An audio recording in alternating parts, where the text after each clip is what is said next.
오늘 우리에게 주신 하나님의 말씀은 신명기 1장 34절에서 39절의 말씀입니다. 구약성경 259페이지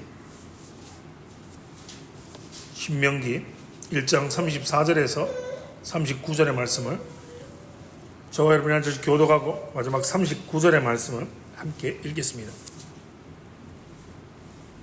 34절입니다. 여호와께서 너희의 말소리를 들으시고 노하사 맹세하여 이르시되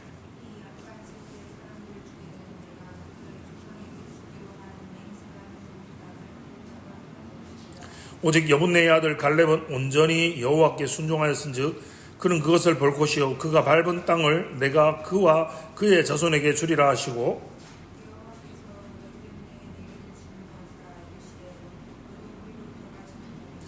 내 앞에 서 있는 눈의 아들 여호수아는 그리로 들어갈 것이니 너는 그를 담대하게 하라.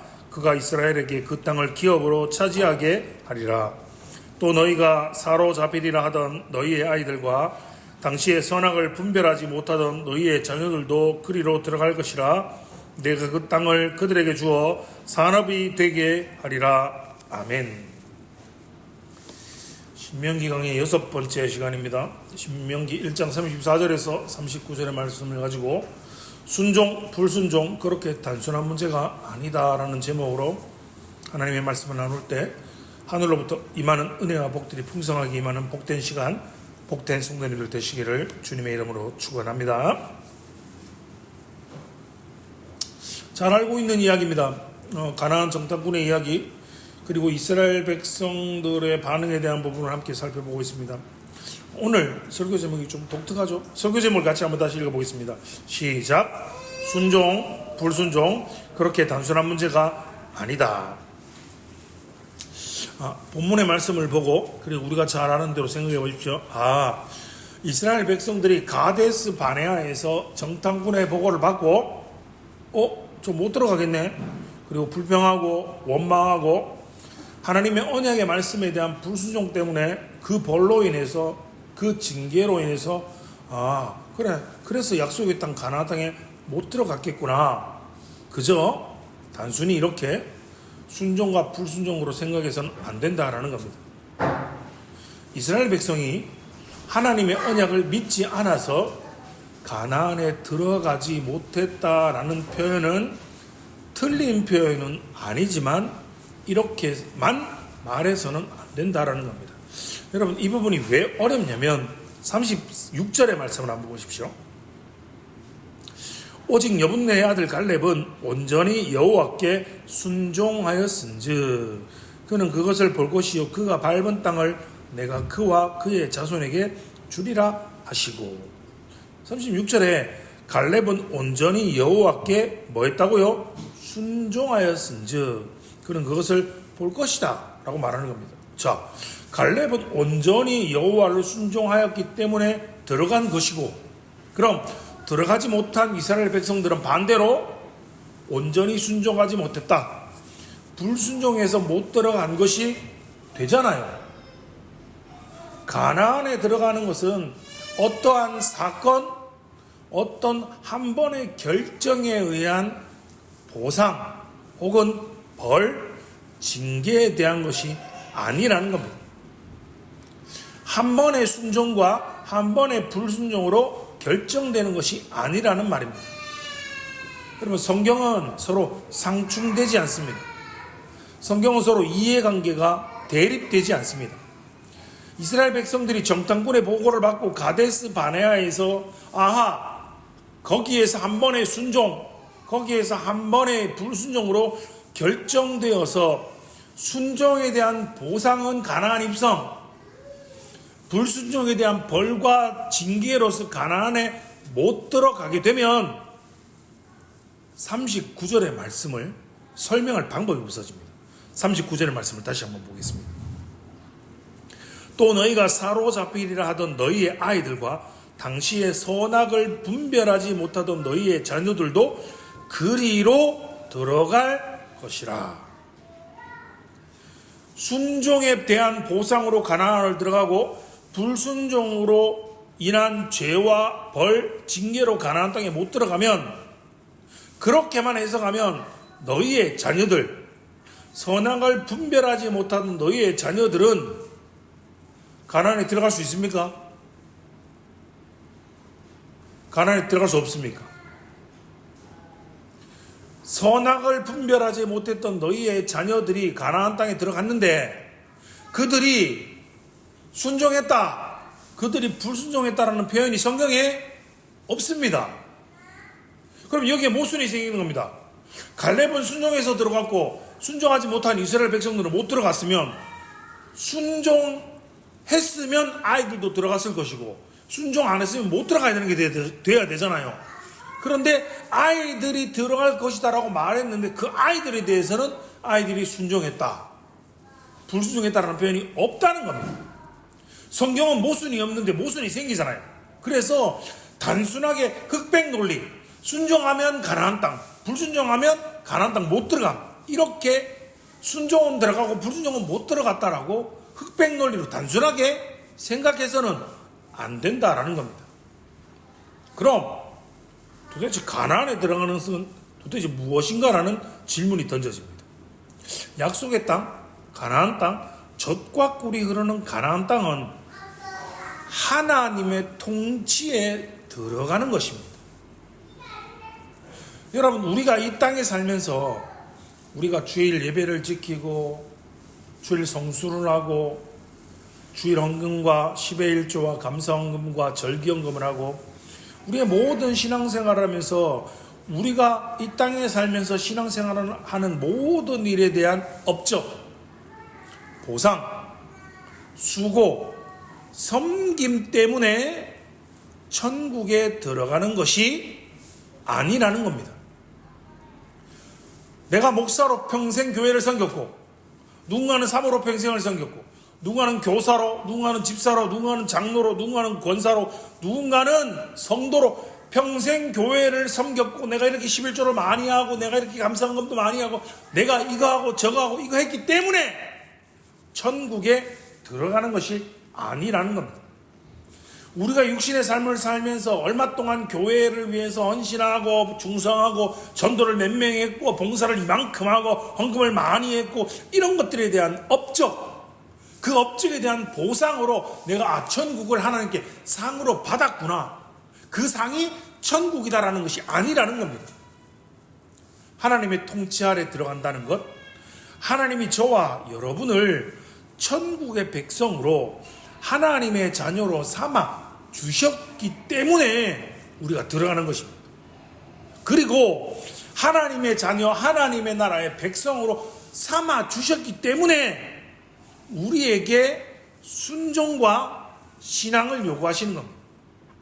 너희가 하나님의 백성이고 너희가 하나님의 자녀이기 때문에 당연히 주의를 지키고 하나님의 것은 하나님께 드리고 당연히 해야 할 의무와 책임을 요구하는 겁니다.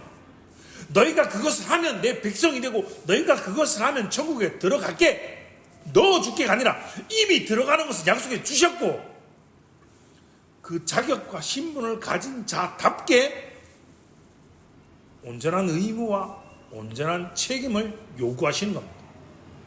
전혀 다른 이야기입니다. 전혀 다른 문제입니다. 가나안은 보상이 아닙니다.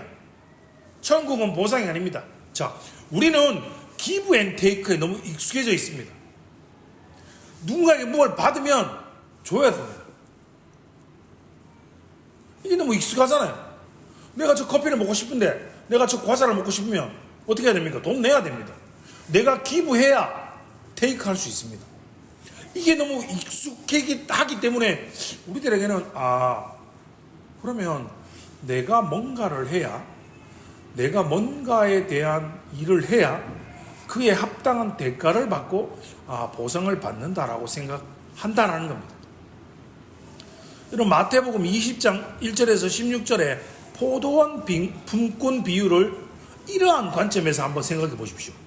자, 밭에 일을 하기 위해서 기다리고 있잖아요. 그리고 불러주신 주인의 비유를 한번 기억해 보십시오. 여러분, 당시 이들은 지금으로 말하면 하루 일하는 노동자이잖아요.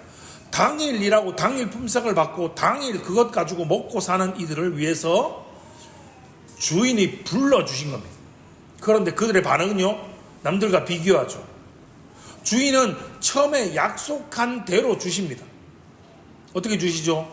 그들이 언제 들어온 시간에 상관없이, 그들이 그 시간 동안 얼마나 많은 일을 했는가에 상관없이, 그들의 업적, 다르게 표현하면 그들이 일하는 능력, 그들의 어떠한 것과도 상관없이 그들을 포도원 품꾼으로 불러주심입니다.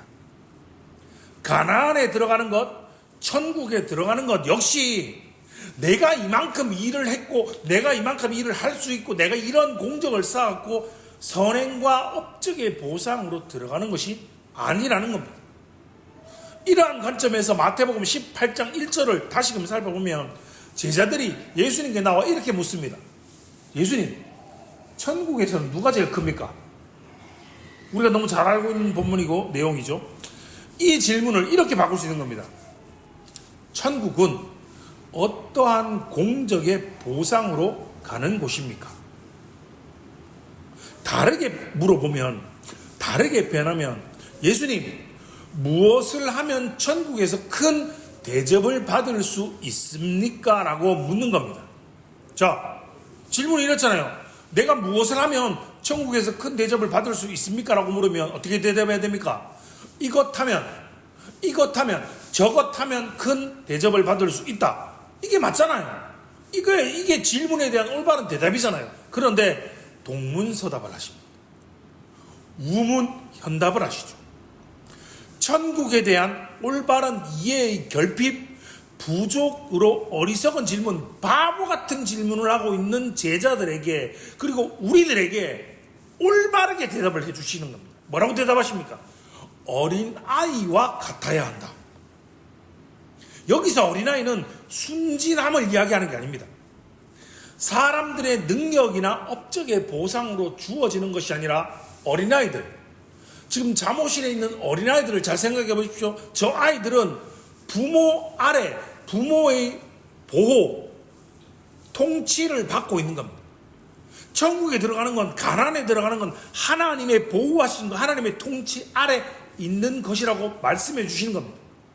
무슨 말이냐면 젖과 꿀이 흐르는 약속의 땅 가나안은, 천국은 우리가 뭔가를 잘해서, 우리가 이 땅에서 뭔가를 잘해서 그 업적으로 들어가는 게 아니라 하나님이 이미 창세전에 우리를 택하시고 사랑해 주셔서 독생자 아들 예수 그리스도를 보내어 주셔서 그의 십자가 대속의 은혜를 내가 마음으로 믿어 입으로 시인하고 고백함을 통하여서 믿음으로 말미암아 우리에게 주어진 것이라는 겁니다. 우리가 하나님 앞에서 이런 보상을 받을 만한 어떤 일을 했는가? 무엇을 하면 이 보상을 받을 수 있는가라는 그런 유의, 그런 차원의 문제가 아니라는 겁니다.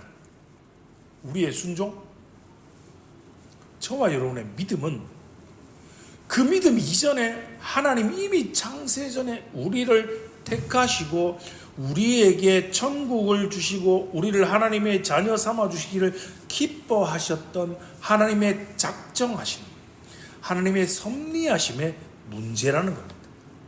순종 그리고 믿음은 천국을, 영생을 얻는 조건, 받을 수 있는 조건이 아니라 하나님이 우리에게 하나님의 백성답게 준비시키시려는 자격, 신분의 문제라는 겁니다.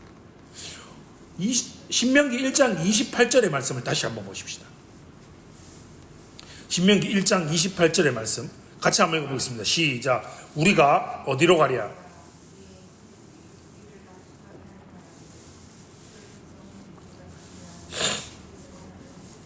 성곽은 하늘에 닿았으며 우리가 또 거기서 안악 자손을 보았노라 하는도다 하기로. 이 말씀을 우리가 알고 있는 상식적인 개념으로 이해를 해보십니다. 자, 가나안 저 성을 차지하기 위해서는 어떻게 해야 됩니까? 그 성을 지키고 있는 그 자들보다 내가 힘이 세야 됩니다. 내가 저 성을 함락시키기 위해서는 내가 저들보다 더 많은 군사와 전투력을 가지고 있어야 저것을 물리치고 함락시킬 수 있는 겁니다. 그들을 이기려면 당연히 그들보다 전투력이 높아야 된다는 말이죠. 그런데 거기를 지금 누가 들어간다고 말하고 있습니까? 어린 아이들입니다. 어린 아이들이 무슨 힘이 있습니까? 어린 아이들이 어떻게 안악 자손같이 거대한 장대한 성곽의 하늘에 닿을 만큼 높은 성곽을 쌓아놓고 지키고 있는 그들을 어린 아이들이 어떻게 힘도 없고 싸울 능력도 없는 어린 아이들이 그들을 이기고 들어갈 수 있습니까? 가능한 이야기가 아니라는 겁니다. 가나안 땅은 처음부터 전쟁을 통해서 싸워서 빼앗아서 점령해야 하는 땅이 아니라 하나님이 그들에게 그 땅을 주시기로 약속하셨고 기뻐하셨기에 그냥 가서 얻는 땅이었습니다. 신명기 1장 21절의 말씀을 다시 보십시오. 너희의 하나님 여호와께서 이 땅을 너희 앞에 두셨은즉 너희의 조상 하나님 여호와께서 너희에게 이르신 대로 올라가서 차지하라. 두려워하지 말라, 주저하지 말라 한즉입니다. 그냥 그들의 앞에 이렇게 땅을 두신 겁니다. 그냥 앞에 두셔서 그냥 올라가서 차지하면 된다라고 말하는 겁니다. 두려워하지 말고 주저하지 말고 올라가서 그냥 차지하면 되는 땅입니다. 어떻게 그게 가능합니까? 그 성이 텅텅 비어있는 성이 아니잖아요. 그 성을 거대한 장대한 자들이 지키고 있잖아요. 그런데 어떻게 그냥 올라가서 차지합니까? 어떻게 그게 가능합니까? 하나님이 친히 싸워주시기 때문입니다. 하나님이 미리 예비하시고 하나님이 계획하시고 하나님이 그들에게 주시기를 기뻐하신 땅, 약속의 땅, 가나안 땅이기 때문입니다. 이스라엘은 가데스 바네아에서 그냥 정탐군의 보고를 받고 저 가면 죽겠다, 우리 못 이긴다, 일로 다 데리고 와서 우리 여기서 죽이려고 하느냐라는 그 한 번의 불평, 그 한 번의 선택, 그 한 번의 하나님의 원망을 보고 한 번의 결정과 한 번의 사건들로 인해서 들어가지 못함, 한 번의 선택으로 들어감, 불신앙과 원망과 불평의 벌로 징계로 들어가지 못한 것이 아니라 그들은 그들 앞서 있었던 광야 40년이라는 훈련의 시간을 통해서 하나님의 백성, 하나님의 백성이 될 자격, 하나님의 백성이면 어떻게 살아가야 하는지의 그의 신분에 대한 것을 배우지 못했고 그것을 취득하지 못했기 때문입니다. 그러면 누가 들어갔습니까? 갈렙은 여호와를 순종해서 들어갑니다. 39절의 말씀을 다시 보십시오. 너희의 아이들, 선악을 분별하지 못하던 자녀들, 어린 아이들이 들어갑니다.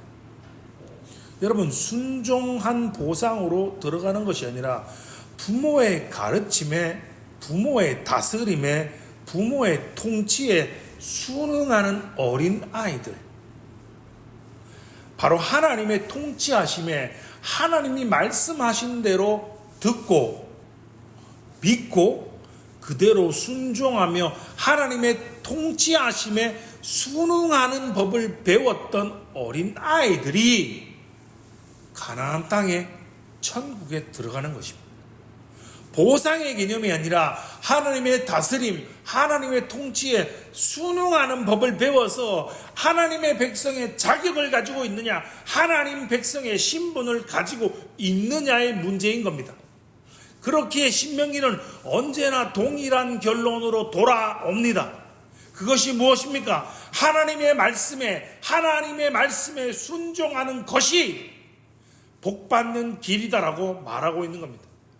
여러분, 우리가 무엇을 잘하면, 무엇을 하면 복을 받는 것이 아니라 하나님께 딱 붙어 있는 것이 복임을 믿으시기 바랍니다. 다르게 표현하면 오늘 본문의 말씀처럼 하나님의 통치에 순응하는 것, 하나님의 다스림에 순종하는 것입니다. 언제나 하나님을 사랑하고 하나님께 순종하면 복을 받는다라는 것이 아니라 저와 여러분은 이미 하나님께 들어와 있는 하나님의 백성이며 하나님의 자녀이기 때문에 마땅히 당연히 그렇게 행해야 하는 겁니다. 여러분 하나님이 자녀이십니까? 하나님이 여러분의 하늘 아버지임을 믿고 고백하십니까? 그렇다면 여러분은 이미 여러분의 신분이 이 땅에 속한 자들이 아니라 이미 하나님 나라의 자녀, 하나님 나라의 백성된 시민임을 기억하시기 바랍니다. 우리가 뭔가를 잘해서 우리가 무엇을 해서 하나님 나라를 보상으로 받는 것이 아니라 우리가 이미 하나님의 자녀이기에 무엇보다 예배를 소중히 여기고 무엇보다 주님의 몸된 교회를 사랑하고 하나님의 말씀에 순종하여 하나님을 사랑하고 이웃을 내 몸처럼 사랑하는 하나님의 자녀된 백성답게 천국의 시민권자답게 살아가는 것입니다. 저와 여러분의 삶, 이 땅에서의 삶을 광야의 삶이다라고 표현을 제가 종종 쓰지 않습니까? 기억하십시오. 저와 여러분의 삶은, 우리의 삶은, 이 땅에서의 삶은 우리가 영원토록 천국에서 살기 위한 훈련의 기간, 훈련의 시간이라는 것을 기억하시기 바랍니다. 군대에서 제일 힘든 게 훈련입니다. 똑같습니다. 훈련은 고됩니다. 훈련은 힘듭니다. 그러나 그 훈련을 통해서 우리에게 예비되어진 천국의 백성답게 우리가 지금도 만들어져 가고 있고 빚어져 가고 있음을 기억하시기 바랍니다. 우리의 신분을 기억하며 이 땅에서의 천국 백성의 귀한 훈련을 잘 감당하여서 저와 여러분을 위해 이미 예배되어진 천국을 소망하시고 이 땅의 모든 어려움과 일어나는 모든 고난과 문제들을 믿음으로 승리하며 살아가시는 복된 성도님들 되시기를 주님의 이름으로 축원합니다.